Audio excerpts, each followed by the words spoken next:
such a fantastic style of music to play because you can just jump right in with one scale shape and make some awesome music. But that is also the problem, especially for guitar players, because we get associated or familiar with the scale shape, and then we just go in and make some music and don't ever really think about the notes we're choosing. At least a lot of us do. So in this video, I wanted to share one simple exercise that has helped me a lot when I think about playing over chord changes and helped me to choose my notes rather than just kind of meandering through that scale shape when I play a blues solo. So first off, I'm going to show you just like the basic thing you need to have down to play this exercise. Then I'm going to show you a simple version of the exercise, then we'll move on to the full-blown version of this. And the cool thing about this one, it's not only an exercise for blues lead guitar, but it's an excellent ear training exercise, and it's going to help you get better at the blues and subsequently help you get better at rock, jazz, country, whatever it is that has a blues as kind of a base. So the first thing you need to be able to do is just play through your standard minor pentatonic scale, your blues scale. And I'm going to assume you already have that down. The next thing you need to be familiar with is just where the root notes are for the one chord, or the root notes for this actual scale shape. So we're going to be in the key of A blues for this video, so you need to know where all the root notes are in this A blues scale shape. So there's one right here, 6th string, 5th fret. There's one right here, 7th fret of the D string, and there's another one, another A note on the very high E string on the 5th fret.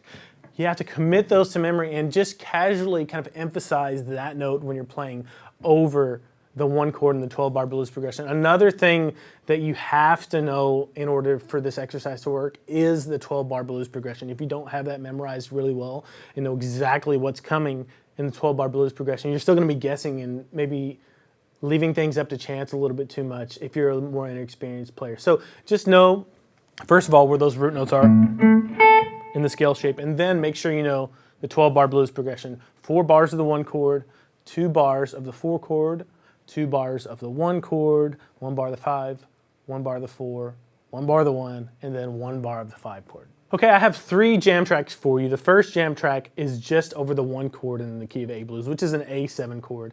The second jam track is just the 4 chord, which is a D chord, or D7. And then the 5 chord is an E7 chord, or the 5 chord. So each one of those, and you'll see why we're using this later. I have a looper here that I'm going to be using today. And what I'm going to do is program in a 1 chord or an A7 chord, and then I'm going to play through the blues scale, emphasizing the A root notes.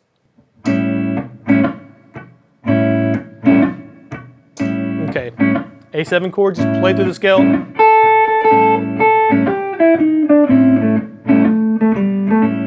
Leave some space.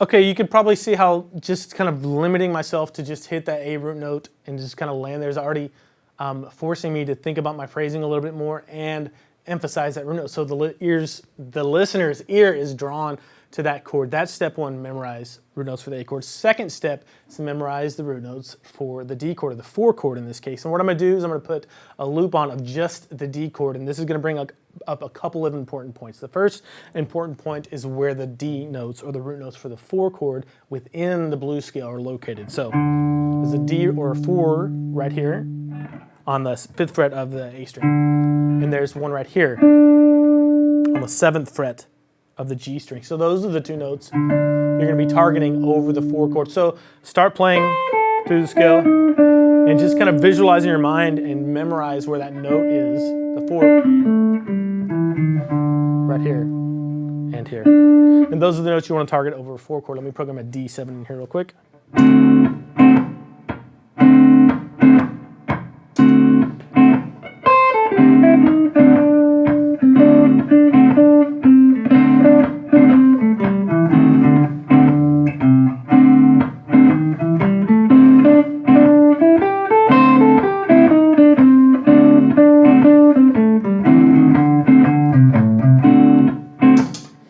Okay, so spend some time doing that to where you have those locations down really well, and you'll probably notice that, like, Nate, that the rest of that scale didn't sound very good over playing all the notes in that blues scale. This D note sounded great, and a couple other notes in there sounded pretty good, but playing the whole scale and relying on that one scale to sound good over the 4 chord really doesn't sound that good. And it's different when you're talking about the context of a 12-bar blues.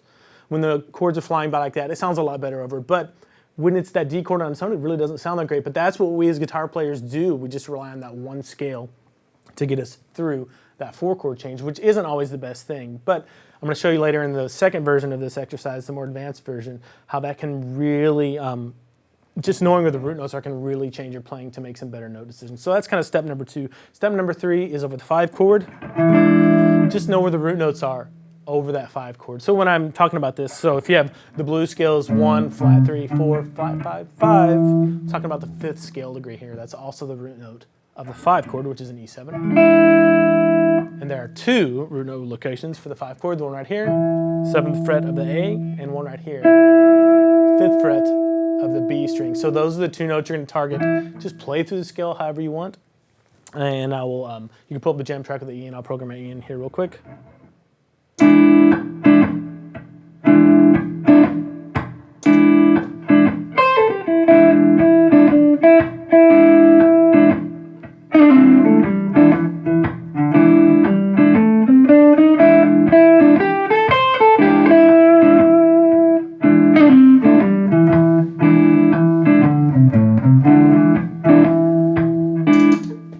Okay, and you probably noticed, okay, the root notes again there sound good, but the rest of the scale's like, what are you doing? What are you playing? Doesn't sound quite right.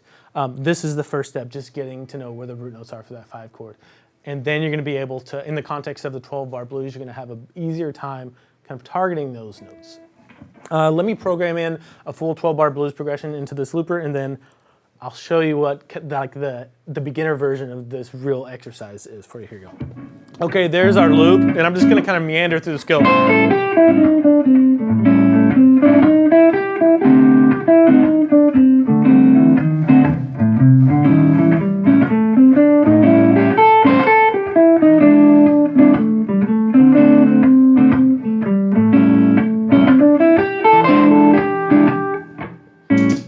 Okay, now that is what typically happens when somebody learns a blues scale and they don't really think about the notes they're playing.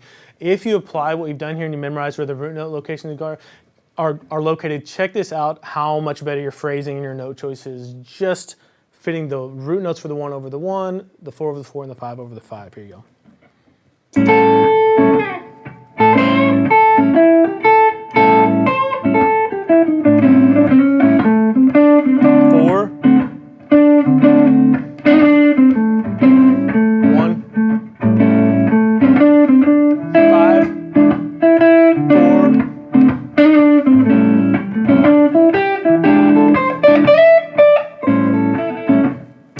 Okay, so that gives you an idea of how you can outline the chords that are going by. And you can even do this without a looper pedal. And listen to what I play, and you'll be able to hear the actual chord changes in the blues.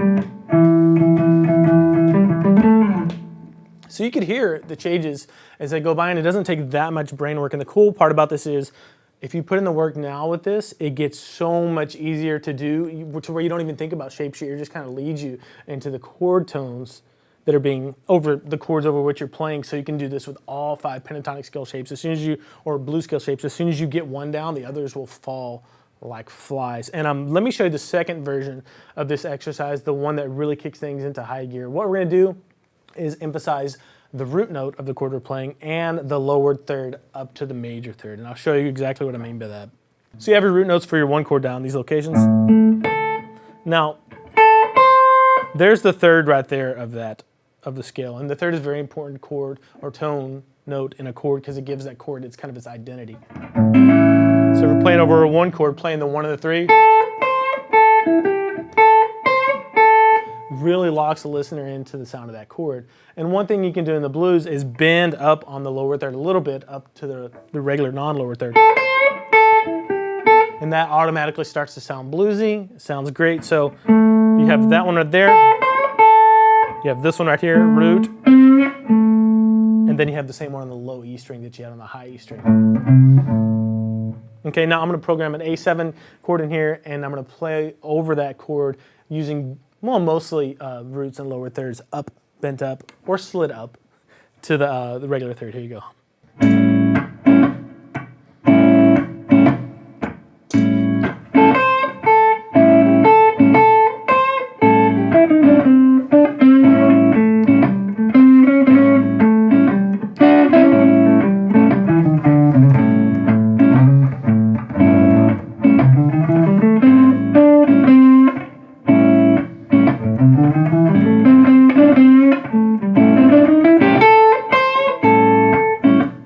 And the cool thing about this is the patterns don't really change here. So if you're playing your root note of your 4 chord, you can play just the third above that and slide or bend up.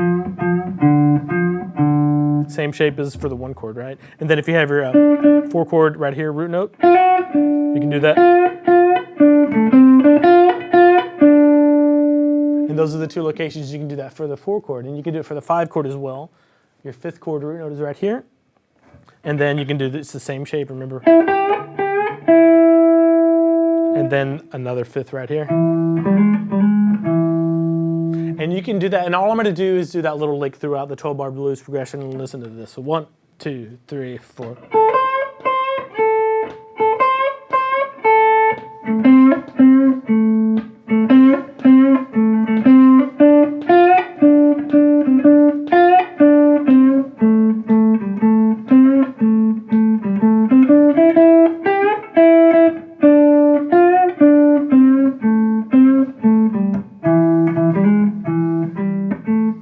And all of a sudden you have this structure that enables you to do a lot more phrasing, a lot more note choice. That's just really awesome. Let me pull up a 12-bar blues, and I'm going to just go through this like advanced exercise. This is, to me, the ultimate exercise for starting to choose your notes for the blues. 1, 2, 3, 4.